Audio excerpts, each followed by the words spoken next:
बोलो खुदावंद तेरा वचन आज पवित्र आत्मा से मुझे भरने का कारण बने। होंठ को खोलो, ये वचन के अनुसार प्रार्थना करो। बीमारियों लाचारियों छोड़ जाओ यीशु के नाम में। बेड़ियों टूट जाओ यीशु के नाम में। बंधनों बेड़ियों टूट जाओ यीशु के नाम में। छुटकारा मिलता है यीशु के नाम में। छुटकारा मिलता यीशु के नाम। प्रभु यीशु मसीह के सामर्थी नाम में हम मांगते हैं। एक बार जोर से तारीफ करो खुदावंद की, जोर से। अपने पड़ोसी को बोलो आनंदित रहे, क्योंकि तेरा परमेश्वर वो तेरे साथ है। आमीन। खुदावंद के आनंद के लिए जोर से तारीफ करो, जोर से। इस वचन को सुनने के बाद आप सेम नहीं जा रहे वापिस। पहला शमूएल 3 उसकी 1 से लेके 21 आयत तक आज हम पढ़ेंगे। नीति वचन में लिखा, जब परमेश्वर का आत्मा तुम पर उतरेगा तो वो अपने वचनों को तुम पर जाहिर करेगा। बहुत से लोग बाइबल को जब शरीर के अनुसार पढ़ने की कोशिश करते हैं और शरीर में पढ़ते हैं, उन्हें बाइबल समझ नहीं आती। और जब आप इस पवित्र वचन को आत्मा के द्वारा पढ़ते हैं तो परमेश्वर उस विषय में, उस स्थिति में, उस समय में आपसे क्या कहना चाहता है वो आपसे बात करता है। और बाइबल कहती है जिस व्यक्ति को परमेश्वर की बात समझ आ जाए या वो परमेश्वर की बात को सुन ले, उसकी सिचुएशंस कभी सेम नहीं रहती।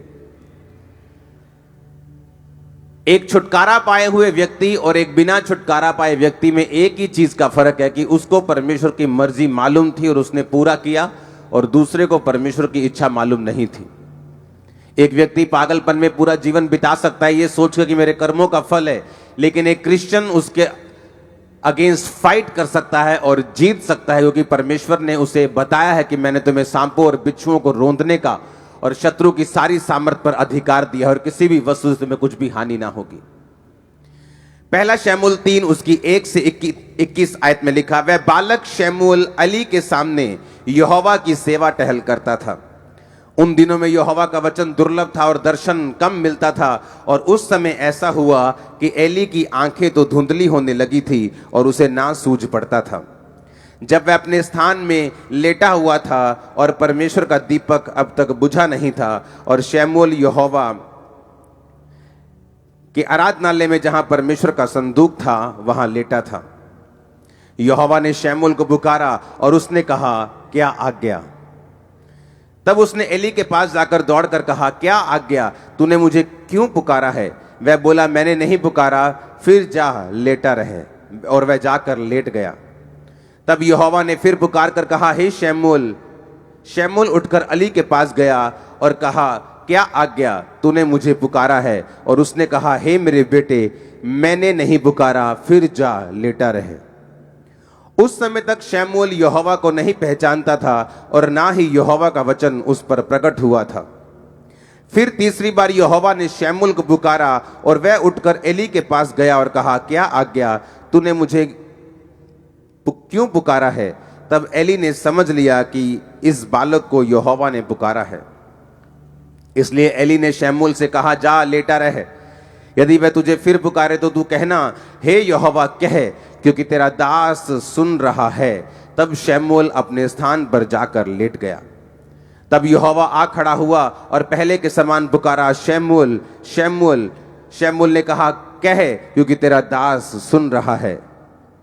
यहोवा ने शमूएल से कहा, सुन, मैं इज़राइल में एक ऐसा काम करने पे हूं जिससे सब सुनने वालों पर बड़ा सन्नाटा छा जाएगा।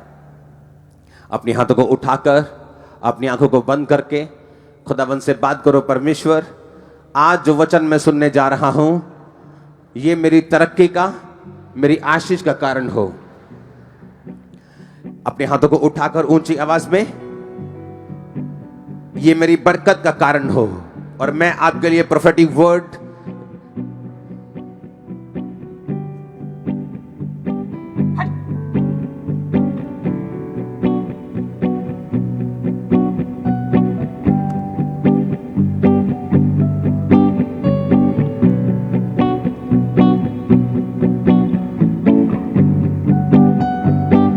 आपकी आवाज ऊंची होनी चाहिए। यह वचन सिंपल नहीं है, आपकी प्रेयर चाहिए इस वचन को सुनने से पहले।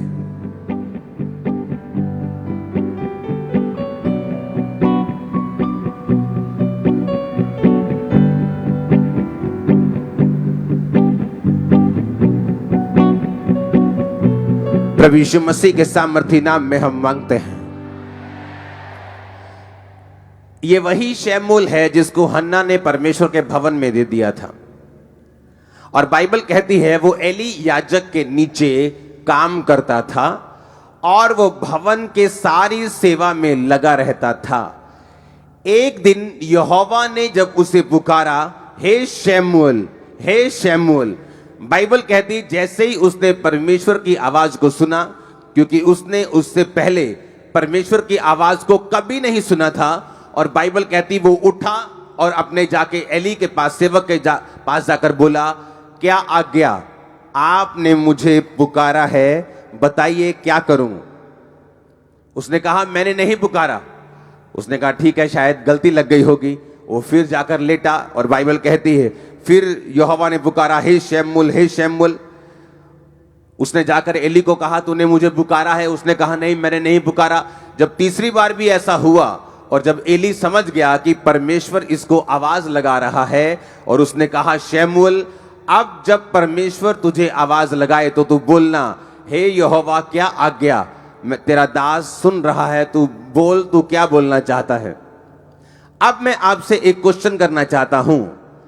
अगर इस भीड़ में आप यहां बैठे हैं, आपकी मम्मी या आपके फादर या आपका ब्रदर वो पीछे बैठा है बिल्कुल, और अभी भी अगर वो आपको पीछे से आवाज लगाए, आप हजारों लोगों में से उसे पहचान लोगे, हां या ना? आपका नाम अगर अमित है और पीछे से आपकी मम्मी आवाज लगाए, अमित बेटा, तो आप पीछे मुड़ के देखने लोगे मेरी मां ने आवाज लगाई है।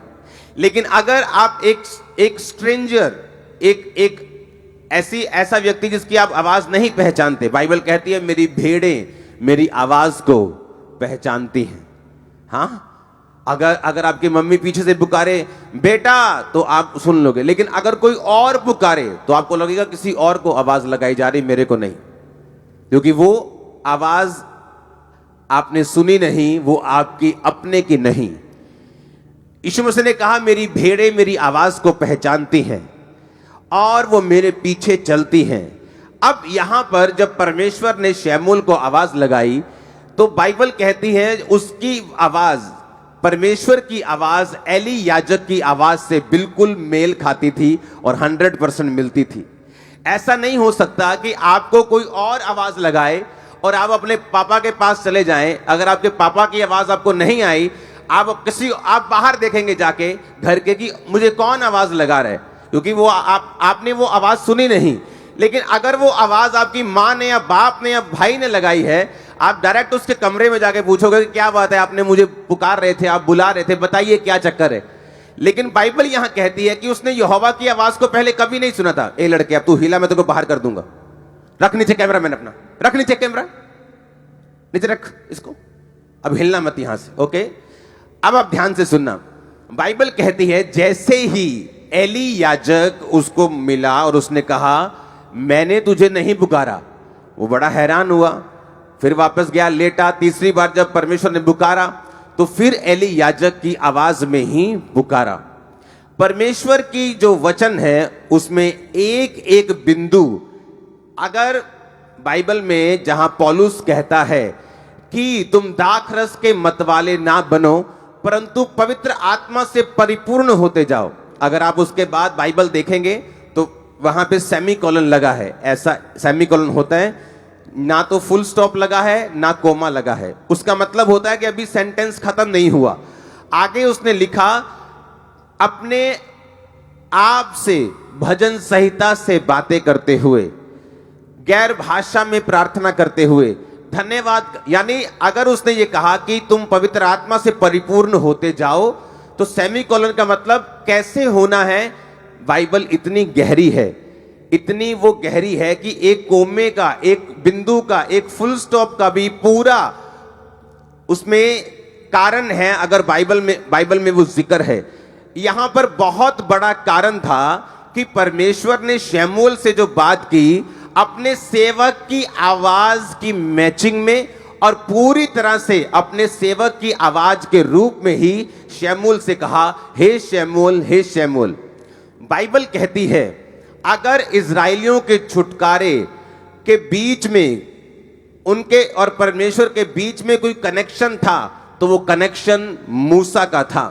बाइबल कहती है मूसा के चले जाने के बाद अगर कोई कनेक्शन उनका और परमेश्वर के बीच का था, तो वो यहोशू था, वो जीसस क्राइस्ट थे, वो पतरस था, वो पौलुस था।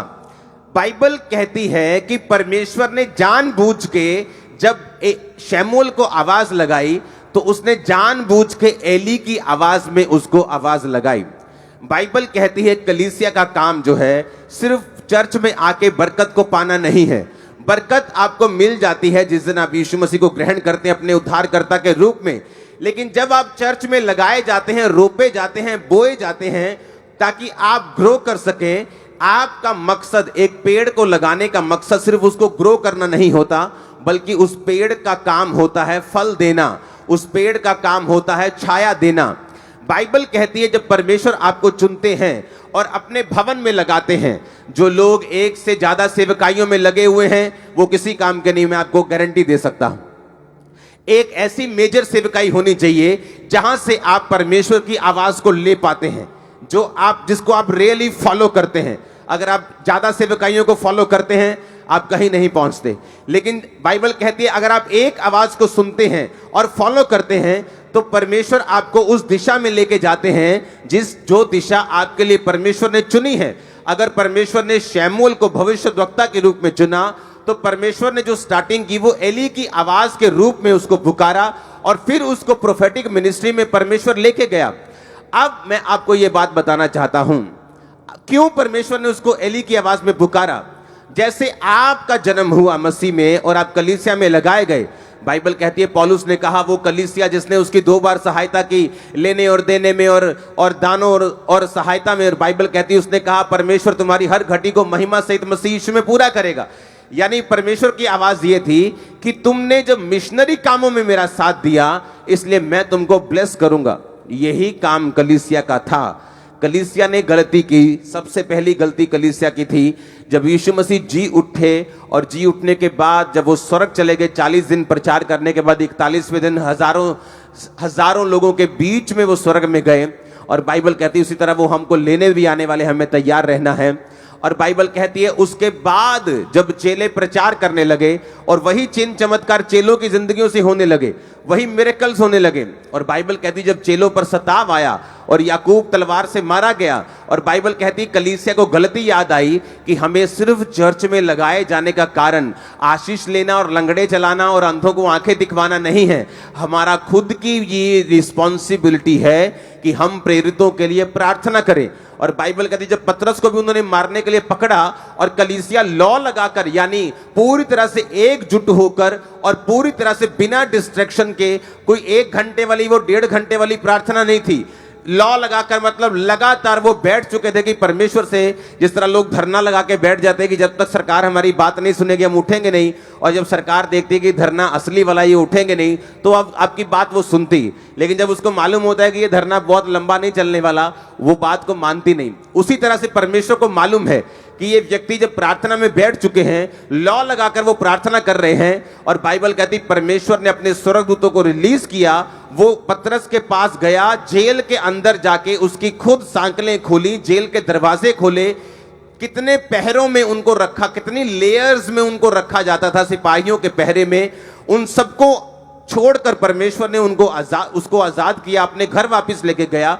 और फिर कलीसिया को समझ आई कि हमारा काम सिर्फ बरकत लेना ही नहीं, हमारा काम उस विजन, उस मिशन के लिए प्रार्थना करना भी है जो परमेश्वर ने दासों को दिया है। और जब लोग अपने सेवकों के लिए प्रार्थना करने लगे, जब लोग बोने लगे, जब लोग उस सेवकाई में हिस्सा डालने लगे और जब खुद लोग सेवा करने लगे, बाइबल कहती वो कलीसिया गिनती में दिन प्रतिदिन बढ़ती गई। बाइबल कहती वो कलीसिया ग्रेस में बढ़ती गई। कोई भी दरिद्र नहीं था, कोई गरीब नहीं था, कोई भी वांटेड, की हर किसी के पास जैसे वांट रहती, कमी रहती कि मेरे पास ये चीज की कमी। बाइबल कहती है उस कलीसिया के पास किसी चीज की कमी नहीं थी। वो कलीसिया गिनती में बढ़ती गई और एक ऐसा समय आया जब लोग डरने लगे, उनकी गिनती इतनी बड़ी हुई। बाइबल कहती है वो उस काम कैसे पूरे हुए? प्रेरितों ने जो काम किया अपनी तरफ से परफेक्ट किया, कोई कमी नहीं छोड़ी। कलीसिया ने भी अपनी तरफ से कोई कमी नहीं छोड़ी। और बाइबल कहती है जब एक देह मिलकर कंप्लीट काम करती है, मुंह सही काम करता है, हाथ सही काम करते हैं, पैर सही काम करते हैं, तो बाइबल कहती है वो देह उन्नति पाती है, बरकत पाती है। और उसी तरह से बाइबल कहती है जब सबने मिलकर काम किया तो परमेश्वर ने अपनी आशीष को उस कलीसिया के ऊपर रखा। और बाइबल कहती कोई भी दरिद्र नहीं था, सब लोग ब्लेस्ड थे। आपको मैं उसी कलीसिया के रूप में आज से देखूंगा, आप लोगों को उसी कलीसिया के रूप में मैं जानना चाहूंगा। आमीन। मेरे को ऊंचे वाला चाहिए, बरकत ऊंचे वाली होगी। Hallelujah, hallelujah.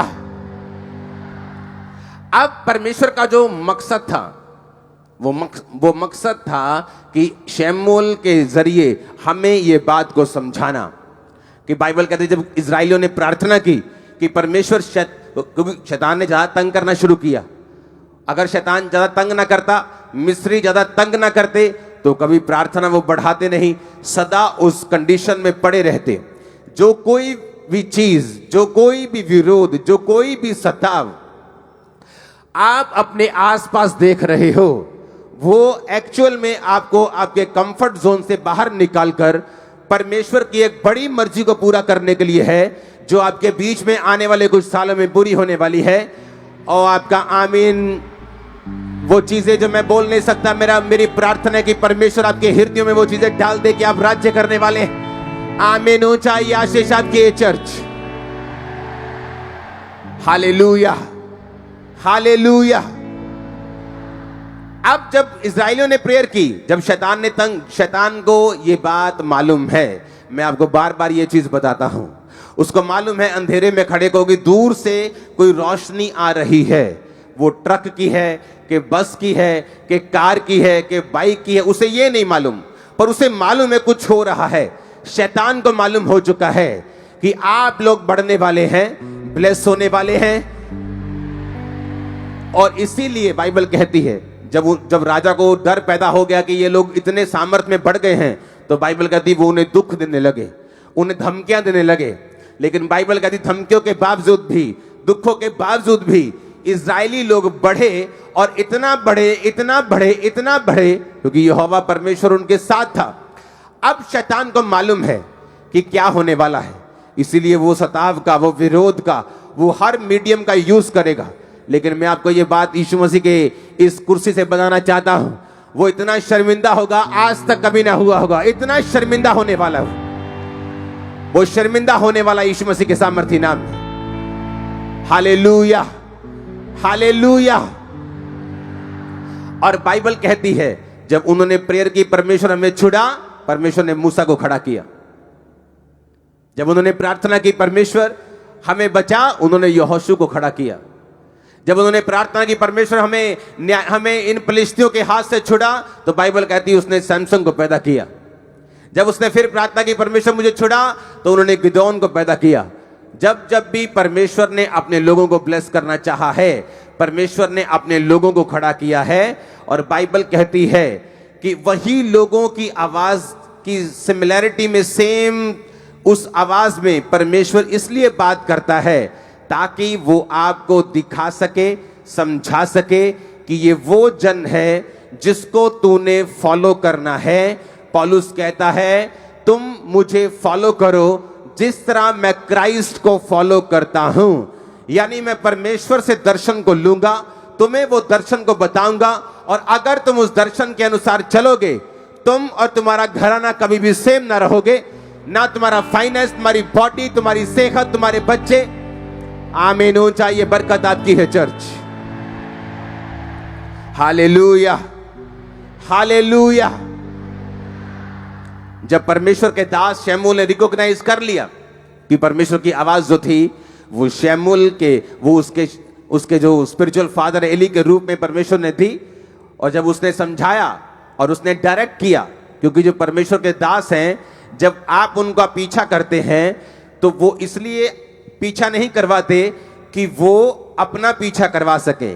वो भी यही बोलते हैं कि तुम यहोवा की बात को सुनो, तुम्हारी हेल्प करते हैं। एली ने हेल्प की, उसको समझ नहीं आ रही थी क्या हो रहा है। एली ने कहा, अब अगर तुझे आवाज आए तो कहना क्या आज्ञा, बोल, तेरा दास सुन रहा है। और बाइबल कहती है परमेश्वर ने फिर उससे बात करनी शुरू की इज़राइल के बारे में, आने वाली घटनाओं के बारे में, कि वो दोनों होपनी और पिनहास नामक दोनों जो याजक जो कुकर्म करते थे और व्यभिचार करते थे और गलत भेंटों का प्रयोग करते थे गलत रीति से, कि वो मारे जाएंगे। और परमेश्वर ने शमूएल की सेवकाई को शुरू किया। शुरू होने से पहले उसने एली का पीछा किया। शुरू होने से पहले वो परमेश्वर के भवन में लगा रहा, परमेश्वर के भवन की सेवा करता रहा। आज लोगों को यह नहीं मालूम कि एक स्पिरिचुअल मेंटर की कीमत क्या है, स्पिरिचुअल फादर की कीमत क्या है। जिस तरह शरीर में लोग व्यभिचारी हैं, आत्मा में भी लोग व्यभिचारी हैं। 10-10, 5-5 मिनिस्ट्रीज को फॉलो करते हैं, कभी मालूम नहीं होता हमें क्या करना है, कभी कहीं नहीं पहुंचते कि मुझे किस दिशा में जाना है, क्योंकि उनकी आवाजें जो हैं वो मल्टीपल हैं। उन्हें ये नहीं पता कि मुझे कौन सी आवाज को फॉलो करना है, इसीलिए वो वहां नहीं पहुंच पाते जहां परमेश्वर उनको लेके जाना चाहता है।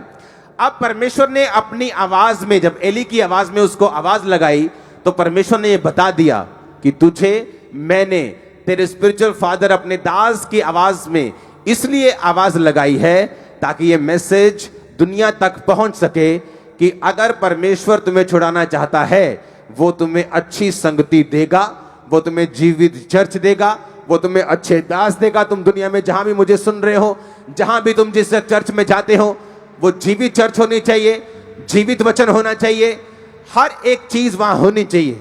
मिरेकल्स होने चाहिए, वचन की गहराई होनी चाहिए, पैसों की लूटपाट नहीं होनी चाहिए।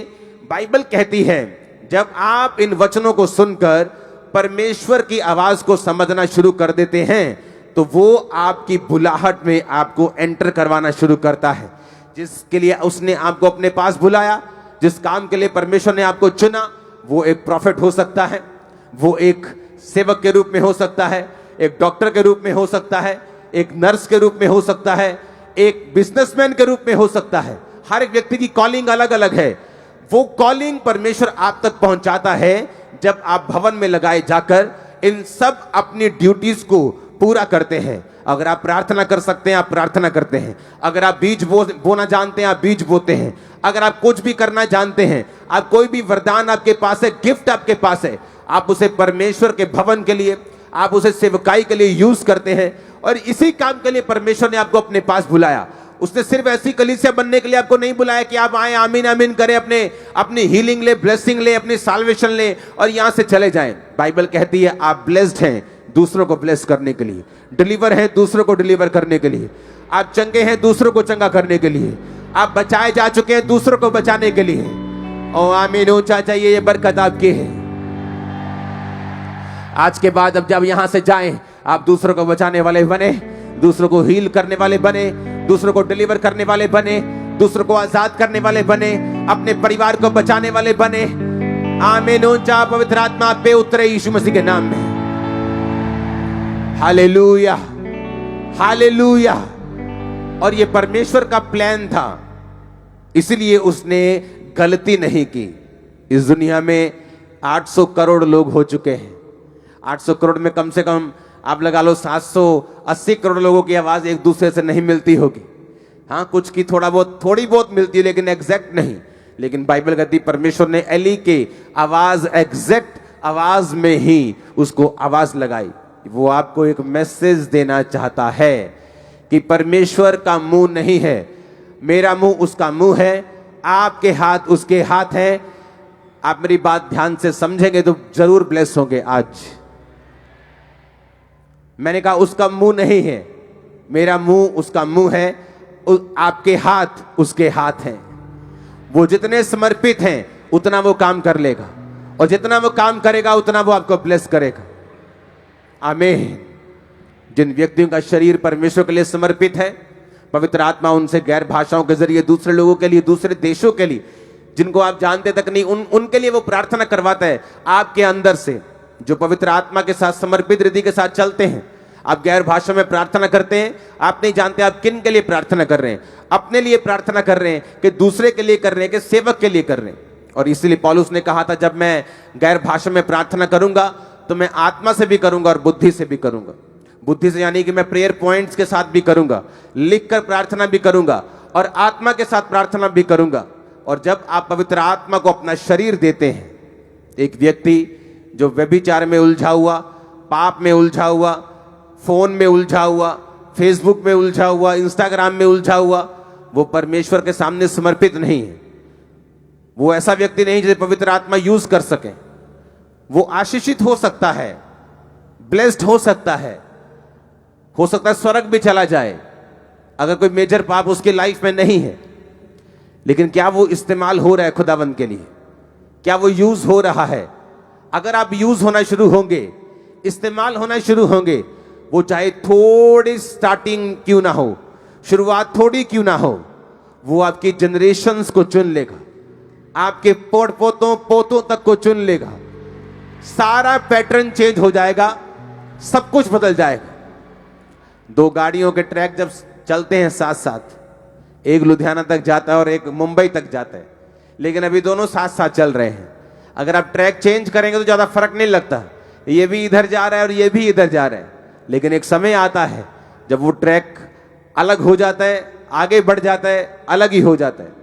इसी तरह से कलीसिया में बैठे हुए लोग हैं, एक सेवा करने वाला, एक बिना सेवा वाला, दोनों सेम ट्रैक पे लग सकते हैं, दोनों बराबर लग सकते हैं, लेकिन उनका फ्यूचर बराबर नहीं है। सेवा करने वालों का फ्यूचर बराबर नहीं है। वो दूसरों से कहीं अधिक आशीषित होंगे, दूसरों से कहीं अधिक आगे होंगे। आमीन हो जाए, ये बरकत आपकी है। Hallelujah, hallelujah. अपने पड़ोसी को बोलो सेवा कर। अपने पड़ोसी को बोलो खुदावंद की आवाज को सुन। आमीन, आमीन। ये इत्तेफाक नहीं था कि परमेश्वर उसे एली की आवाज में ही आवाज लगाए। अगर परमेश्वर थोड़ी सी भारी आवाज निकालता शमूएल, तो उसको मालूम होता कि परमेश्वर की ये किसी की आवाज लग रही, स्वर्गदूत की आवाज लग रही, ये किसी और की आवाज लग रही, ये बड़ी हेवनली आवाज लग रही, पर कहीं परमेश्वर तो नहीं है। तो वो बोल सकता कि तू कौन है, मेरे को आवाज क्यों आ रही है, तू क्या है। लेकिन बाइबल कहती है उस परमेश्वर की आवाज बिल्कुल एली की आवाज की तरह थी। वो आपकी स्पिरिट में कोई मैसेज देना चाहता है। आमीन। ये गलतियां वही होती हैं जहां कलीसियाएं नहीं होती हैं। अगर आप अफ्रीका में चले जाएं, 1386 मिलियन वहां पे लोग हैं। आपको इंडियन भाषा में बताऊं तो 135 करोड़ के करीब वहां पे लोग हैं। 70% लोग वहां पे मसीही हैं, क्रिश्चियंस हैं। 70%। पिछले दिनों एक टेस्टिमनी दे रहा था आदमी, वो उस देश का वाइस प्रेसिडेंट बन गया और एक चर्च में वो स्टैंडिंग वॉलंटियर था।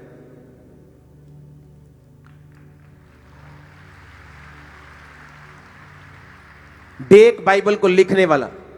मैंने आज तक, मुझे इतने साल हो गए परमेश्वर में चलते, मैंने डेक बाइबल जैसी कोई बाइबल नहीं देखी आज तक। चाहे मैं उसे रोज नहीं पढ़ता हूं, मैं अपनी पर्सनल बाइबल को ज्यादा और इब्रानी यूनानी भाषा को ज्यादा पढ़ता हूं, लेकिन डेक बाइबल के जैसी कोई बाइबल इस पृथ्वी पे अब तक नहीं है। बाइबल अलग अलग नहीं है। कुछ लोग बोलते बाइबल में शोध हुई है, इन्हों ने बाइबल जो 1000 शोधा हो गई हैं जी। बाइबल में एक भी शोध कभी नहीं हुई, ना होगी कभी, कभी नहीं हुई। मैं चैलेंज करता हूं। प्रॉब्लम यह है कि बाइबल लिखी गई है इब्रानी भाषा में और यूनानी भाषा में। इब्रानी भाषा इतनी बड़ी है कि अगर मैं बोलूं अपने भाई से कि मैं तुझसे प्यार करता हूं, तो इब्रानी भाषा में मतलब या यूनानी में मतलब आएगा फिलियो, भाइयों वाला प्यार। अगर आप अपने मित्र से बोलेंगे मैं प्यार करता हूं, अपनी वाइफ से बोलेंगे वो अलग है। अगर आप जीसस क्राइस्ट से बोलेंगे खुदा से मैं प्यार करता हूं, मैं अनकंडीशनल प्यार करता हूं, तो उसका मतलब है अगापे। लेकिन जब आप उसे हिंदी में या पंजाबी में लिखते हैं तो आप हर जगह लिखते हैं प्यार प्यार प्यार, ना फिलियो ना अगापे। इसीलिए क्योंकि जो ट्रांसलेट करने वाले लोग हैं उनके पास कोई ऑप्शन नहीं होता, तो उनके पास भाषा जो है वो लिमिटेड है। तो प्यार का मतलब प्यार ही है, तो वो प्यार को प्यार तब लिख देते हैं। लेकिन जब आने वाले समय में उनको भाषा को कोई अच्छा शब्द मिल जाता है, हाँ, तो वो क्या करते हैं, फिर उस बाइबल में उस शब्द को वो शोध कर देते हैं। लेकिन ओरिजिनल बाइबल वही है, वो एक बार चेंज नहीं हुई, एक भी बिंदु तक उसमें बदला नहीं है। आप समझ रहे मेरी बात को। और जब दूसरी भाषाएं जो कैपेसिटी में इब्रानी की जैसी नहीं है, इब्रानी सबसे दुनिया की पुरानी भाषा है, वो उनकी कैपेसिटी इब्रानी जैसी नहीं है किसी भाषा की। इंग्लिश में भी शोध हुई है, हर भाषा में हुई, क्योंकि जैसे ही उनको अच्छा शब्द उससे मिलता है वो उसको काट कर अच्छे और उससे भी और बेटर शब्द को लिख देते हैं। लेकिन जो ओरिजिनल बाइबल इब्रानी यूनानी में है उसमें वो ऐसा नहीं कर सकते, क्योंकि वो लिखी जा चुकी है और वो कंप्लीट है और वो पूरी है। अब ध्यान से सुनो, जब अफ्रीका में परमेश्वर के काम हुए और वहां पे मसीहत ने जबरदस्त रीति के साथ, और जब मैं मसीहियत कहता हूं तो उसका मतलब क्रिश्चियन धर्म नहीं है। हम जानते हैं कि परमेश्वर धर्म बदलने नहीं आया, हाँ या ना? नहीं तो वो सबसे कहता पहले ईसाई बनोगे तो मैं तुमको ये दूंगा, पहले ईसाई बनोगे। परमेश्वर ने कहा अगर तुम मुझ पर विश्वास करोगे, अगर तुम मुझको फॉलो करोगे, अगर तुम पापों को त्याग दोगे, अगर तुम मुझे अपना परमेश्वर कहोगे, दैट्स इट, आमीन। अब वहां पर जब क्रिश्चियनिटी और मसीहत ग्रो हुई तो वहां पर इस वचन को प्रचार किया गया। पंजाब में, इंडिया में अभी इस वचन को खुल के प्रचार जो है लोग नहीं कर पा रहे, लेकिन परमेश्वर ने मेरी ड्यूटी लगाई ये काम करने की। जब वहां पे प्रीच किया गया और उनको चर्च की और अपने पास्टर्स की अहमियत को समझाया गया। आप इमेजिन करो, डेक बाइबल ऐसी बाइबल नहीं है जितना उसने एक्सप्लेन किया है नीचे। जब वो लिखी गई, वो व्यक्ति जिस चर्च का मेंबर था, एक मेंबर ने वो बाइबल लिखी है और उस पास्टर से प्रार्थना करवाने के लिए गया कि मैंने ये बाइबल लिखी है, मुझ पे प्रार्थना कर दीजिए। बाइबल लिखने के बाद भी उसी चर्च का मेंबर रहा। आज कोई अगर एक काम कर दे, इंटरनेट पे उसके 10 व्यू भी आ जाएं, तो अपने आप को इतना कलीसिया से बड़ा समझने लगता है। उसको लगता है कि अब मुझे किसी कलीसिया की जरूरत नहीं, मैं अगर जितना कलीसिया के बाहर काम करूंगा उतना लोग मुझे ज्यादा इनवाइट करेंगे, और धोबी का कुत्ता ना घर का ना घाट का। क्योंकि आपको एक भवन चाहिए होता है जहां से आप इंस्ट्रक्शंस ले सकें, जहां से खुदा आपसे बात कर सके। आपको मालूम हो कि इस मैन ऑफ गॉड की इंस्ट्रक्शन को मैंने लेना है और इसी को फॉलो करना है, दैट्स इट। किसी से नफरत नहीं करना, किसी की टीचिंग को निंदना नहीं है, लेकिन वो बाप एक होता है जिसकी आवाज को हम सुनते हैं। अब वो देखो, वो आदमी अभी भी उस चर्च में है। एक चर्च में जब पास्टर ने प्रीच किया कि जब तुम चर्च के साथ फेथफुल रहते हो और अपने दर्शन के साथ वफादार रहते हो तो परमेश्वर तुम्हें बढ़ाता है। इमेजिन करो, इलेक्शन हुए, उस व्यक्ति ने इलेक्शन लड़ने का फैसला किया, चर्च में स्टैंडिंग वॉलंटियर, उस देश का जो अफ्रीका का सबसे बड़ा 16 करोड़ की पॉपुलेशन वाला देश था, वहां को वो वाइस प्रेसिडेंट बना। वाइस सबसे बड़ा वहां प्रेसिडेंट होता है, वहां प्राइम मिनिस्टर नहीं होता। आप बोल सकते हो उप प्रधानमंत्री वहां का वो बन गया, पावर वाला व्यक्ति, जबरदस्त पावर। दूसरा व्यक्ति जो सबसे ज्यादा पावरफुल है उस देश का, और कौन था वो? चर्च का स्टैंडिंग वॉलंटियर। वहां के पॉलिटिशियंस एक भी ऐसे नहीं होंगे क्रिश्चियन जो किसी ना किसी पास्टर के अधीन ना हो। वो जाते और पास्टर से पूछते हैं परमेश्वर क्या चाहता है। लेकिन आज जब एक पॉलिटिशियन खड़ा होता है इंडिया में, वो क्रिश्चियन है, तो उसे लगता है मुझे पास्टर की जरूरत नहीं, मैं खुद ही बहुत समझदार हूं। और सब ऐसे नहीं है, अब ट्रेंड चेंज हो रहा है पंजाब में भी, आमीन। बुधवार को, इस बुधवार को हम 4 बजे मीटिंग करेंगे चर्च में, इस चर्च में।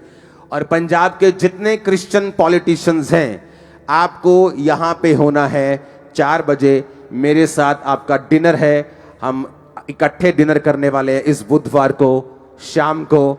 और खुदावंद की बात को मैं आपको बताने वाला हूं कि परमेश्वर आपकी लाइफ में क्या चाहता है, क्योंकि मैंने आपको ब्लेस्ड होते देखा है, फ्यूचर में ऊपर आते हुए देखा है, जबरदस्त रीति के साथ आपको ग्रो होते हुए देखा है। तो मेरी आपसे रिक्वेस्ट है, इसको डाल दिया जाए टीम, इसको क्लिप बना के या कुछ भी ऐसा, कि आपको सभी पंजाब के जो क्रिश्चियन पॉलिटिशियंस हैं, जो लड़के पॉलिटिक्स में हैं, जो समाज के लिए, खुदा के लिए काम करते हैं, उनको 4 बजे यहां पर आना है। आपकी मेरी साथ मीटिंग है, आपके लिए मैं प्रार्थना करने वाला हूं, आपके साथ वचन शेयर करने वाला हूं, वो ग्रेस शेयर करके आपके साथ खाकर प्रभु भोज में शामिल होकर आपको ब्लेस करके वापस भेजने वाला हूं। और लाइफ सेम नहीं होगी यीशु मसीह के नाम में। और आमीन ऊंचा चाहिए मेरे को, क्योंकि जो ग्लोबल क्रिश्चियन एक्शन कमेटी है उसकी मीटिंग्स अब शुरू हो चुकी हैं। लॉन्चिंग से पहले बहुत सारी मीटिंग्स होंगी, बहुत सारी चीजें होंगी, और उसके बाद उसको आपके सामने जाहिर कर दिया जाएगा। और ये एक ब्लेस्ड प्लेटफॉर्म होगा, पूरे इंडिया नहीं पूरे वर्ल्ड के लोगों के लिए ये ब्लेसिंग का कारण होगा। आमीन। अब आपको अलर्ट रहना है, आपको ये बात समझनी है कि पास्टर का काम सुसमाचार देना नहीं, उसका काम आपको तैयार करना है, उसका काम प्रीच करना है, और आपका काम है सुसमाचार देना, इंडिविजुअल लोगों को जाना, घर घर जाकर बताना। अगर उस मीटिंग के पंफलेट आपके पास हैं 1 और 4 तारीख के, तो इनको देने हैं सबको आज। आपका काम है लोगों को यीशु मसीह के बारे में बताना। बाइबल कहती है जितना विरोध होगा, जितना आप यीशु मसीह के काम को करेंगे, उतनी ही बरकत और उतनी ही ग्रेस जो है वो आपकी लाइफ के ऊपर आएगी। और तभी मालूम होता है कि आप एक सच्चे क्रिश्चियन है कि नहीं, कि आप एक डरपोक क्रिश्चियन हैं, या आप पीछे हटने वाले क्रिश्चियन हैं, या आप सिर्फ आशीषों को ढूंढने वाले क्रिश्चियन हैं, कि आप सचमुच परमेश्वर से प्यार करने वाले क्रिश्चियन हैं। बाइबल कहती है स्तिफनुस ने डरा नहीं, घबराया नहीं, और वो लोगों को प्रीच करता हुआ परमेश्वर के पास गया। वो टाइम आ चुका है पंजाब में या इंडिया में आपको प्रीच करना है कि यीशु मसीह धर्म जात को बदलने नहीं आया, और क्या है परमेश्वर का सुसमाचार, वो आप लोगों को बताना है। खुदाबंद आपके साथ होगा, आपके पांव में पांव डालेगा, आपके मुंह में उसका वचन होगा, और आपके हाथों में उसके हाथ होंगे। ओ आमीन ऊंचा चाहिए चर्च मेरे को। आपके बच्चों के ऊपर भी पवित्र आत्मा उतरने वाला यीशु मसीह के सामर्थ्य नाम। आमीन। आपको तैयार रहना है। अब आने वाली जो मीटिंग्स हैं, आज से लेके जो आने वाली मीटिंग्स 31 नाइट तक जो मीटिंग्स होंगी, ये ग्रेस, ये फायर, ये आग, ये मिरेकल्स अब बढ़ते रहेंगे और खुदाबंद के काम होते रहेंगे और रूहें बचाई जाएंगे। ये तैयारी कर लो। ये जगह अब सूटेबल नहीं होगी अंदर की, क्योंकि अब बाहर हम जाएंगे 1 हफ्ते 2-1.5 हफ्ते के अंदर और एक बड़ी फ्लड जो है लोगों का आने वाला है, बड़ा फ्लड। आप देखेंगे किस तरह से खुदाबंद के दूत हैं, उन्होंने रिलीज किया लोगों को, हजारों लाखों लोगों को मैं देख रहा, रूहों को, हजारों लाखों को। आमीन।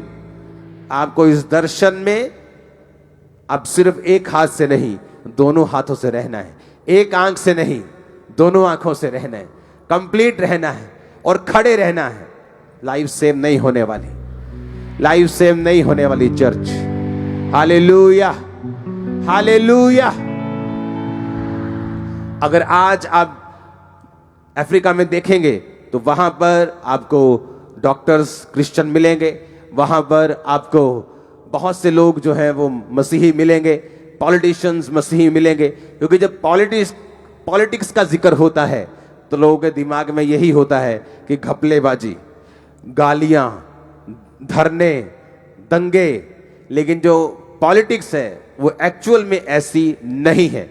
अगर आपको पॉलिटिक्स देखनी है, विदेशों में जाके देखो, ऐसे देश जो सिर्फ लोगों की बात करते हैं, लोगों के मुद्दों को उठाते हैं। अगर आज आप मसीही हैं और आपका कोई भी मुद्दा नहीं उठाया जा रहा, इसका मतलब आपके लोग वहां नहीं हैं जहां वो मुद्दे को उठा सकें। हालेलुया। आपको ये बात ध्यान में रखनी है, आपको ये समझना है और आपको दिमाग में रखना है कि आने वाले समय में फिर आपने क्या करना है। जब आपकी आवाज को कोई ना समझे और आपकी आवाज को कोई उठने ना दे, तो आपको फैसला लेना है। आमीन। आने वाले समय में आप एक आवाज बन के खड़े होने वाले हो। खुदा को आप पर प्राउड होगा, मैं आपको बता रहा हूं। आमीन। अपने हाथों को उठाओ। Thank you Jesus. पंजाब के लिए प्रार्थना करो, इंडिया के लिए प्रार्थना करो। अपने हाथों को उठा के खुदावंद नए रास्तों को खोले, लोगों को खड़ा करे, बड़ी रीति के साथ लोगों को यूज करे, इस्तेमाल करे। उठाकर अपने हाथों को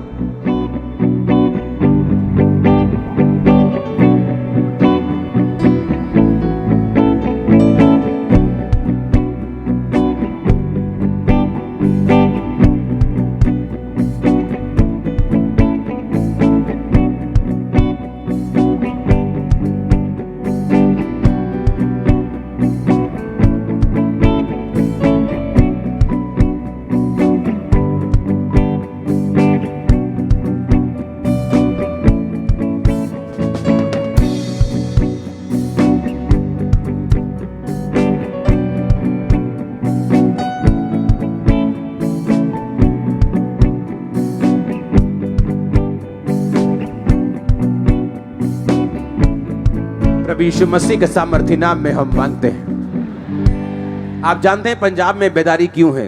क्योंकि आप लोगों ने इसे मांगा है, मैंने इसे मांगा है। आमीन।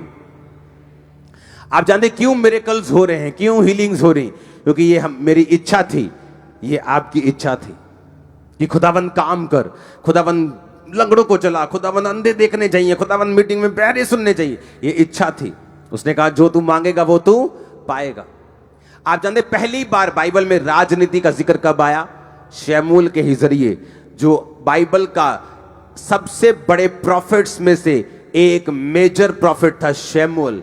बाइबल कहती है उसने शाऊल को राजनीति सिखाई थी। जब राजनीति का जिक्र आता है तो मोस्टली क्रिश्चियन लोग इसे गालियां देकर अब्यूज कर देते हैं, क्योंकि जो पॉलिटिशियन क्रिश्चियनिटी में खड़े होते हैं उनका कैरेक्टर बिब्लिकल नहीं होता। वो मोस्टली शराब पीने वाले, मोस्टली लड़ाई झगड़े, व्यभिचार, अलग अलग तरह के गलत काम, लोगों का काम कराकर पैसों को लेना, ये उनको उनमें नजर आता है। और इसीलिए आज तक क्रिश्चियन लोगों ने कभी भी ये प्रार्थना नहीं की कि उनके लोग जो हैं वो ऊपर जाने चाहिए और सीटों को हासिल करें, वो एमएलएस बने, एमपीज बने। क्यों? क्योंकि आप लोगों ने कभी प्रेयर नहीं की। आप लोगों ने प्रेयर क्यों नहीं की? क्योंकि उन्होंने कभी अपना कैरेक्टर उस तरह का दिखाया नहीं। आज के बाद आप प्रार्थना करेंगे कि खुदावन हमारे लोगों को भी ऊपर लेके जाए। हर एक क्रिश्चियन प्रेयर करेगा। वो किसको लेके जाए वो परमेश्वर की मर्जी है। वो उनको साफ करे, सुथरा करे, या नए लोगों को खड़ा करे, या पुराने लोगों को सुधारे, वो परमेश्वर की मर्जी है। लेकिन आप लोगों को ये प्रेयर करनी है आज से, और ये आपकी पर्सनल प्रेयर में भी जाना चाहिए कि खुदावन अपने लोगों को, तेरे लोगों को, जो तेरी आवाज को उठाने वाले और बढ़ाने वाले हों, तो उनको ऊपर की कुर्सियों में लेके जा। हालेलुया। जो सोफिया इंस्टीट्यूट है, मैं आपको उसकी खुशखबरी देना चाहता हूं। एक बच्चा उनमें से बीएसएफ में भर्ती हो गया है सोफिया कॉलेज से। तो ये हमारे लिए एक बहुत बहुत बहुत बहुत बड़ी विक्ट्री, बहुत बड़ी गुड न्यूज है चर्च के लिए। इसके लिए खड़े होकर खुदाबंद की तारीफ करनी चाहिए आप। हालेलुया।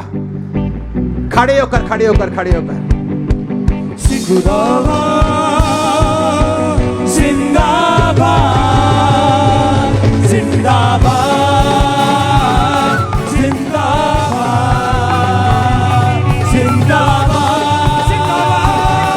जिंदाबाद जिंदाबाद जिंदाबाद। ऊंची आवाज में हालेलुया। आप जानते हैं करोड़ों रुपए का मेरा खर्चा हुआ है जस्ट एक बच्चा ऑफिसर बनाने के लिए। करोड़ों रुपया। पर ये एक विजन था कि नहीं, ये काम करना है, ये करना है, इसे करना है, इसे करना है। अब वो बेस बन चुका है। टीचर्स अपना काम कर रहे हैं, हर बंदा अपना काम कर रहा है।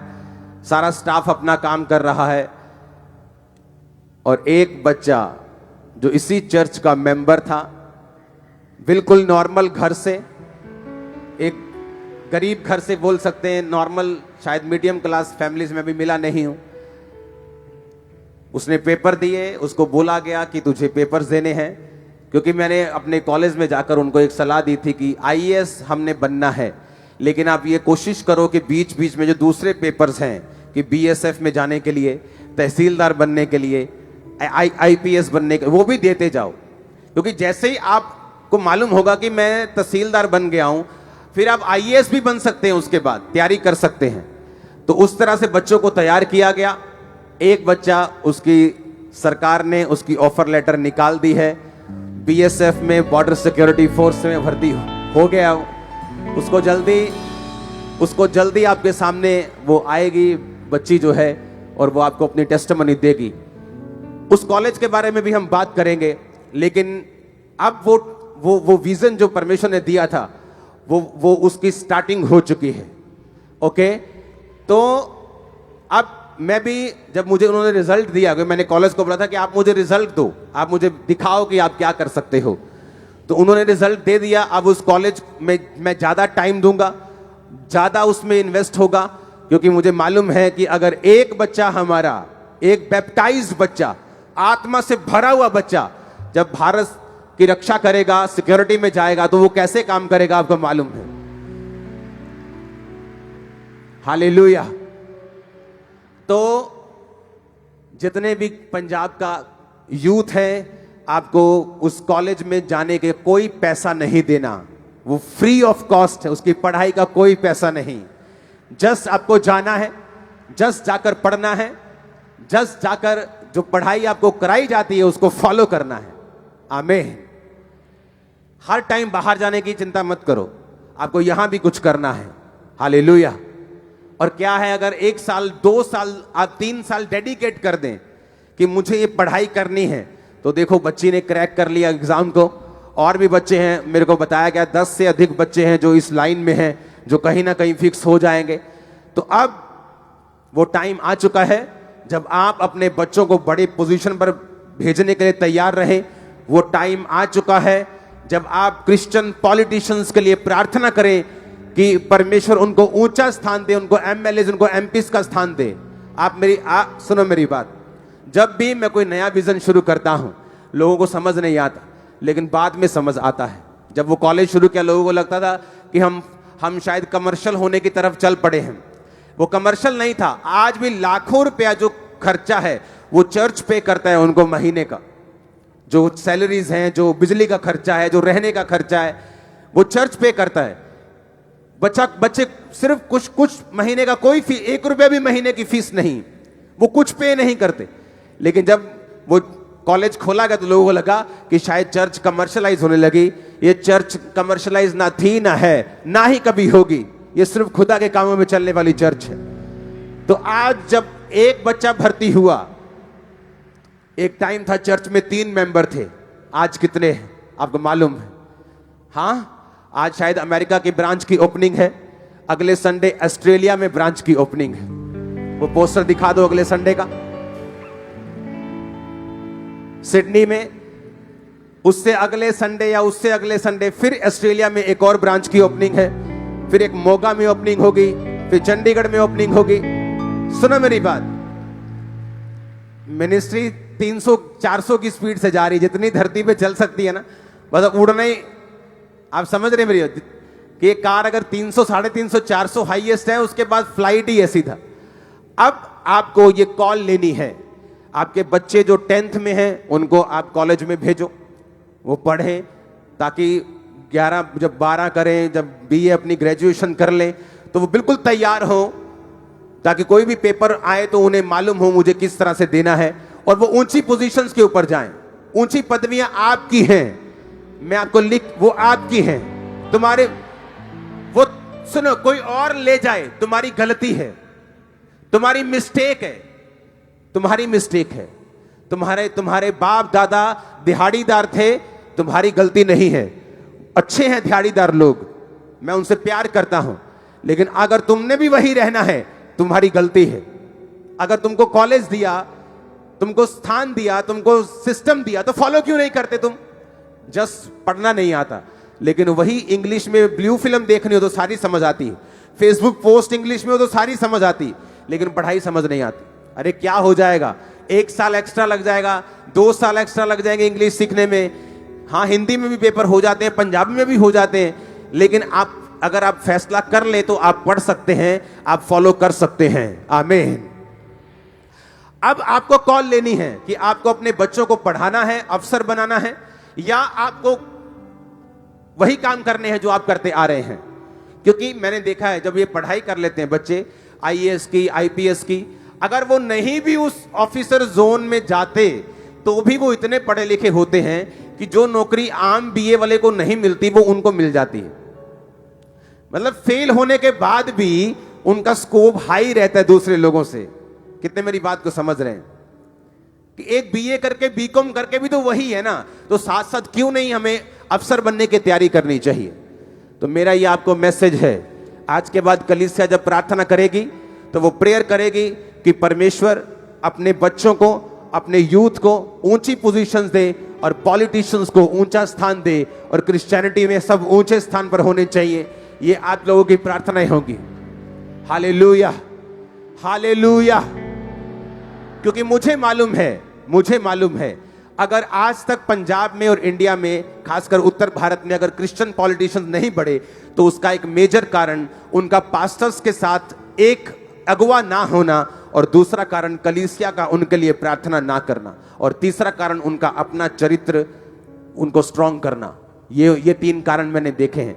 अगर किसी का चरित्र स्ट्रांग है तो उसके पीछे कोई चर्च नहीं है, ना उसके पीछे प्रार्थना है, ना कोई कलीसिया के लोग उसके लिए प्रार्थना करते हैं। तो अब हमने ऐसे उनको खुला नहीं छोड़ना। हमने एक मुट्ठी होकर, तैयार होकर, साथ देकर, जो आपके पास है आप देंगे, जो मेरे पास है वो मैं दूंगा। यीशु मसीह के नाम में ऊंचा काम करेंगे। आमीन। ऊंचा, ये बरकत आपकी है चर्च। Hallelujah, hallelujah. आपको अपने बच्चों को रेडी रखना है, तैयार करना है उन्हें ये काम करने के लिए। उन्हें ऊंची पोजीशन पे जाने के लिए आपको तैयार करना है। आपको पॉलिटिशियंस को ऊंचे पे जाने के लिए आपको तैयार करना है, ब्लेस करना है उनको, सपोर्ट करना है उनको, आगे बढ़ाना है उनको। चर्च के हर काम के साथ सपोर्ट करना, चर्च के हर विजन के साथ खड़े रहना, फाइनेंशियली, फिजिकली, रोजों में, प्रार्थना में। खुदा आपको सेम नहीं छोड़ेगा। आज आपका बेस्ट दिन है। मैंने कहा आज आपका बेस्ट दिन है यीशु के नाम में। Hallelujah, hallelujah, hallelujah. आमीन। बहुत जल्दी उस बच्चे को पूरी वर्दी में, बीएसएफ की वर्दी में आपके बीच में लेके आएंगे। हालेलुया। अपने हाथों को उठा, सुनो मेरी बात। आप तैयार हैं उस हीलिंग के लिए? आपको आज का वचन समझ आया कि आपका काम सिर्फ बरकत लेने आना नहीं, जो मैंने आपको विजन दिया है उसके अनुसार मेहनत करना भी आपका काम है। आप समझ रहे मेरी बात को? आपने एक संडे हीलिंग ले ली, अब इस संडे क्या करने आए हो? क्योंकि इस संडे आप परमेश्वर की आवाज को सुनेंगे। परमेश्वर क्या चाहता है? अच्छा, परमेश्वर की ये योजना है, वो इस तरह से काम करना चाहता है। मेरे एरिया में उसकी ये प्लानिंग है, मेरे बच्चों के लिए, मेरे यूथ के लिए ये प्लानिंग है, मेरे बड़ों के लिए उसकी ये योजना है। अब मुझे क्या करना है? उसके अनुसार प्रेयर करनी है, उसके अनुसार ही अपने बीजों को बोना है। बहुत काम है आने वाले समय में। चर्च के बहुत से काम हैं जो भी होने वाले हैं, जो फाइनेंस के कारण नहीं अभी हो रहे, लेकिन वो होने वाले हैं। तो मुझे क्या करना है? मुझे साथ देना है, मुझे खड़े रहना है। जो फॉरेन में लोग यहां से गए, उनका परमेश्वर ने इसलिए कि वहां पे ऐश कर सके, उनको इसलिए भेजा कि तुम सिर्फ टाइथ नहीं, तुम एक ऐसे बीजों को बो सको जिससे ये विजन आगे बढ़ सके खुदाबंद के। आमीन। वो पैसा मुझे नहीं चाहिए, क्योंकि मैं इस चर्च से तनख्वाह नहीं लेता हूं, ना मेरी पत्नी लेती है। ये नहीं कि मैं नहीं लेता हूं तो मेरी वाइफ लेती हो। मेरे फादर भी इसी मिनिस्ट्री में सेवा करते हैं बिना तनख्वाह के। मेरी मदर भी इसी मिनिस्ट्री में सेवा करती बिना तनख्वाह के। हालेलुया। तो अगर मैं आपको ये बोल रहा हूं कि ये विजन है, आपको मेक श्योर करना है कि आपकी लाइफ के बेस्ट बीज, क्योंकि मैंने क्रिश्चियंस को देखा है, अगर अगर अगर दिसंबर महीने का बीज, आपकी जो ड्रेस आपने क्रिसमस के लिए ली है उससे भी कम है, तो आप जीसस क्राइस्ट को भी जानते नहीं हैं। मैंने देखा लोगों को, क्रिश्चियन लोगों को, दिसंबर आ गया, चलो कोट पैंट, चलो सूट, चलो चर्च में डालने के लिए क्या है, वही 50 रुपए। इसीलिए हर बार क्रिसमस आता है, आप डांस करके चले जाते हैं, लेकिन बदलाव कोई नहीं होता लाइफ में। क्योंकि बदलाव करने के लिए आपको बोना पड़ता है। वो प्रार्थना का बीज हो, वो पैसों का बीज हो, वो मेहनत का बीज हो। Hallelujah, hallelujah, hallelujah. अपने हाथों को उठाओ। अगले संडे से हो सकता है कि हम बाहर मीटिंग करें, नहीं तो 1 तारीख से शायद बाहर हो। तो अब सब मिलकर हम मीटिंग करेंगे अगले कुछ दिनों के अंदर। अपने हाथों को उठाओ। Thank you Jesus. हिलाओ हिलाओ अपने हाथों को।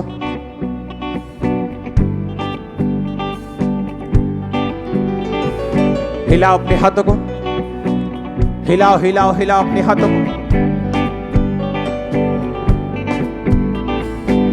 यीशु का नाम जो मुर्दे जिलाता है, यीशु का नाम जो लंगड़े चलाता है, ओ यीशु के नाम में ठिकाना, यीशु का नाम जो आजादी दिलाता है, बीमारियों लाचारियों। आज खुदा की हीलिंग अनॉइंटिंग हमारे बीच में बहुतायत से काम कर रही है। एक व्यक्ति मैं गुरदासपुर चर्च में देख रहा हूं और इसकी फैमिली के ऊपर पागलपन के अटैक होते हैं और ये कर्स है इस फैमिली के ऊपर। और मोस्टली तेरे जो मेल हैं, जो जेंट्स हैं, उन पे ये अटैक होता है। लेकिन जिस व्यक्ति की मैं बात यहां पे कर रहा हूं, वो एक औरत है जिस पर से दुष्ट आत्मा के और वो मेंटली अपसेट के अटैक खत्म हो रहे हैं। तो अभी गुरदासपुर चर्च के अंदर मौजूद है। खुदाबंद का आत्मा तुझे चंगा कर रहा है राइट नाउ। अपने हाथों को उठा लो, बोलो जीसस मुझे आजाद कर, मुझे चंगा कर। ऊंची आवाज में